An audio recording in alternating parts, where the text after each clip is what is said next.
Welcome viewer, I am Murugan S. This video tutorial describes how to enable two-sided printing on Konica Minolta in Windows 11, 10. Click Start, Settings, click Bluetooth and Devices.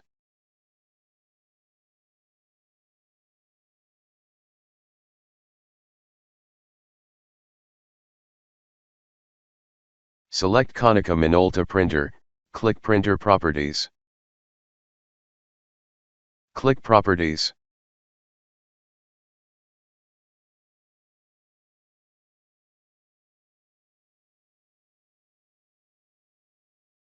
Select two-sided under Print Type.